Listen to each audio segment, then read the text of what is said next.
ಮಾಡಿ ಅದನ್ನು ತಿರಸ್ಕರಿಸಿದ ನಂತರ ಸಿದ್ದರಾಮಯ್ಯನವರ ಸರ್ಕಾರ ಮತ್ತೊಮ್ಮೆ ಮಧುಸೂದನ್ ನಾಯ್ಕ್ ಅವರ ಅಧ್ಯಕ್ಷತೆಯಲ್ಲಿ ಹೊಸ ಸಮಿತಿಯನ್ನು ರಚನೆ ಮಾಡಿ ಇವತ್ತು 22ನೇ ತಾರೀಕಿನಿಂದ ಹಿಂದುಳಿದ ವರ್ಗಗಳ ಆಯೋಗ ಹಿಂದುಳಿದ ವರ್ಗಗಳ ಸಾಮಾಜಿಕ ಶೈಕ್ಷಣಿಕ ಸರ್ವೆಯನ್ನು ಇವತ್ತು ಪ್ರಾರಂಭ ಮಾಡ್ತಾ ಇದೆ. ಭಾರತೀಯ ಜನತಾ ಪಕ್ಷ ಕರ್ನಾಟಕದ ರಾಜ್ಯಾಧ್ಯಕ್ಷರಾಗಿರ್ತಕ್ಕಂಥ ಸನ್ಮಾನ್ಯ ವಿಜಯೇಂದ್ರ ಅವರು ಮತ್ತು ನಮ್ಮೆಲ್ಲ ಪಕ್ಷದ ನಾಯಕರು ಹಿಂದುಳಿದ ಆಯೋಗದ ಸರ್ವೆಯನ್ನು ನಾವು ಸ್ವಾಗತ ಮಾಡಿದ್ದೀವಿ. ಆದರೆ ಮಾಡ್ತಕ್ಕಂಥ ರೀತಿಯನ್ನು ನಾವು ವಿರೋಧ ಮಾಡಿದ್ದೀವಿ. ಅದು ಹಿಂದೂ ಜಾತಿ ಜನಾಂಗಗಳನ್ನು ಒಡೆಯತಕ್ಕಂಥ ವಿಚಾರ ಇರಬಹುದು.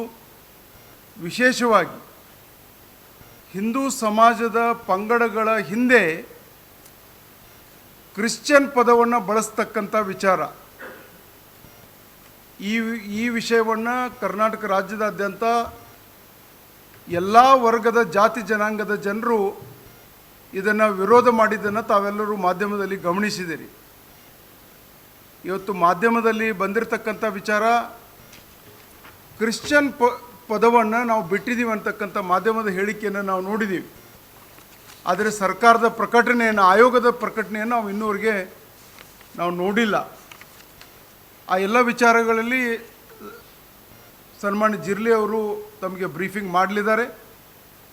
ವಿಶೇಷವಾಗಿ ಕರ್ನಾಟಕದಲ್ಲಿ ಅತ್ಯಂತ ದೊಡ್ಡ ಸಮಾಜ ವೀರಶೈವ ಲಿಂಗಾಯತ ಸಮಾಜ. ಈ ವಿಚಾರವಾಗಿ ಕೆಲವೊಂದು ವಿಷಯಗಳನ್ನು ತಮ್ಮ ಮುಖಾಂತರ ಇಡೀ ನಾಡಿನ ಜನತೆಗೆ ತರಲಿಕ್ಕೆ ನಾನು ಬಯಸ್ತಾ ಇದ್ದೀನಿ. ವೀರಶೈವ ಮತ್ತು ಲಿಂಗಾಯತ ಇವು ಸಮಾನಾರ್ಥಕ ಪದಗಳು. ವೀರಶೈವ ಲಿಂಗಾಯತ ಜನಾಂಗವು ಈ ರಾಜ್ಯದ ಒಂದು ಪ್ರಮುಖ ಜನಾಂಗವಾಗಿದೆ. ಕಾನೂನು ಪ್ರಕಾರ ಇಂದಿಗೂ ವೀರಶೈವ ಲಿಂಗಾಯತ ಜನಾಂಗವು ಹಿಂದೂ ಧರ್ಮದ ಭಾಗವಾಗಿದೆ. ವೀರಶೈವ ಲಿಂಗಾಯತ ಜನಾಂಗವು ಸನಾತನ ಹಿಂದೂ ಧರ್ಮದಲ್ಲಿರುವ ಪ್ರತಿಯೊಂದು ವೃತ್ತಿ ಮಾಡುವ, ಅಂದರೆ ಕಾಯಕವನ್ನು ಮಾಡುವ ಎಲ್ಲ ಜಾತಿಗಳನ್ನು ಒಳಗೊಂಡಿದೆ. ಮಹಾತ್ಮ ಬಸವೇಶ್ವರರು ಮತ್ತು ಸಮಕಾಲೀನ ಶರಣರು ಪ್ರತಿಪಾದಿಸಿದ ಸಮಾನತೆಯ ತತ್ವಗಳನ್ನು ಒಪ್ಪಿ ಹಿಂದೂ ಧರ್ಮದ ಎಲ್ಲ ಜಾತಿಗಳ ಜನರು ವೀರಶೈವ ಲಿಂಗಾಯತರಾಗಿದ್ದಾರೆ. ವೀರಶೈವ ಲಿಂಗಾಯತಕ್ಕೆ ಇನ್ನೂ ಒಕ್ಕೂಟ ಸರ್ಕಾರದವರು ಪ್ರತ್ಯೇಕ ಧರ್ಮ ಎಂಬ ಮಾನ್ಯತೆಯನ್ನು ನೀಡಿರುವುದಿಲ್ಲ. ಆದರೆ ವೀರಶೈವ ಲಿಂಗಾಯತ ನಿಶ್ಚಿತವಾಗಿಯೂ ಒಂದು ಜಾತಿಯಲ್ಲ. ಅದನ್ನು ಹಿಂದೂ ಧರ್ಮದ ಒಂದು ಪರಂಪರೆ, ಸಂಪ್ರದಾಯ, ಪಂಥ ಎಂದು ಪರಿಗಣಿಸುವುದು ಸರಿಯಾದ ಕ್ರಮವಾಗಿದೆ. ವೀರಶೈವ ಲಿಂಗಾಯತ ಪರಂಪರೆ, ಸಂಪ್ರದಾಯ, ಪಂಥದಲ್ಲಿ ಹಿಂದೂ ಧರ್ಮದ 100ಕ್ಕೂ ಹೆಚ್ಚು ಜಾತಿಗಳು ಸೇರಿರುತ್ತವೆ. ಇವುಗಳಲ್ಲಿನ ಹೆಚ್ಚು ಜಾತಿಗಳು ಸಮಾಜದ ತಳ ಸಮುದಾಯಗಳಿಗೆ ಸೇರಿದ ಜಾತಿಗಳಾಗಿವೆ.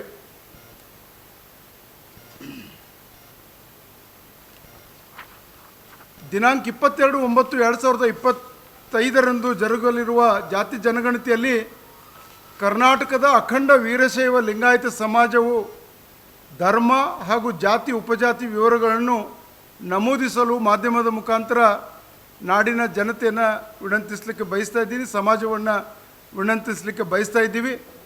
ದಾವಣಗೆರೆಯಲ್ಲಿ ಇತ್ತೀಚೆಗೆ ನಡೆದ ಐತಿಹಾಸಿಕ ಸಭೆಯಲ್ಲಿ ವೀರಶೈವ ಲಿಂಗಾಯತ ಹಿಂದೆ, ಇಂದು ಮತ್ತು ಮುಂದೆ ಎಂದೆಂದೂ ಒಂದೇ ಎಂಬ ಅಖಿಲ ಭಾರತ ವೀರಶೈವ ಮಹಾಸಭೆಯ ಘೋಷಣೆಯನ್ನು ಮುಕ್ತಕಂಠದಿಂದ ಸ್ವಾಗತಿಸುತ್ತೇವೆ.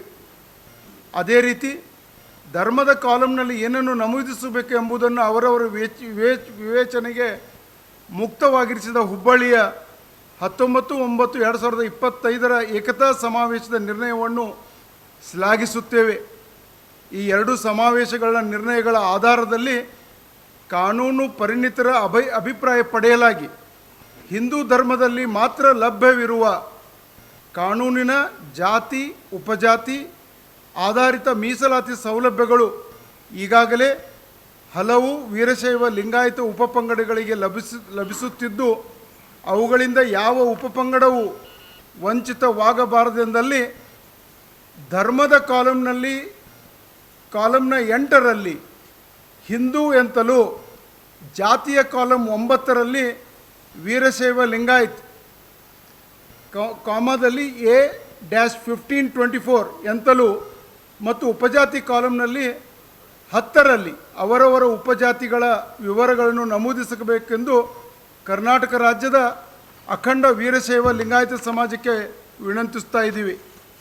ಸಮಾಜದ ಎಲ್ಲ ಬಂಧುಗಳು ಯಾವುದೇ ಗೊಂದಲಗಳಿಂದ ಪ್ರಭಾವಿತರಾಗದೆ ಮೇಲೆ ಹೇಳಿದ ರೀತಿ ಧರ್ಮ ಹಿಂದೂ, ಜಾತಿ ವೀರಶೈವ ಲಿಂಗಾಯತ ಮತ್ತು ಅವರವರ ಉಪಜಾತಿಗಳನ್ನು ನಮೂದಿಸಿ ಇಡೀ ಸಮಾಜದ ಸಾಮಾಜಿಕ, ಆರ್ಥಿಕ, ಶೈಕ್ಷಣಿಕ ಮತ್ತು ರಾಜಕೀಯ ಭವಿಷ್ಯಕ್ಕೆ ಸುಭದ್ರ ತಳಹದಿ ನಿರ್ಮಾಣ ಮಾಡಬೇಕೆಂದು ಮಾಧ್ಯಮದ ಸ್ನೇಹಿತರಿಗೆ ಮುಖಾಂತರ ನಾಡಿನ ಜನತೆಯನ್ನು, ಸಮಾಜವನ್ನು ವಿನಂತಿಸ್ತಾ ಇದ್ದೀನಿ.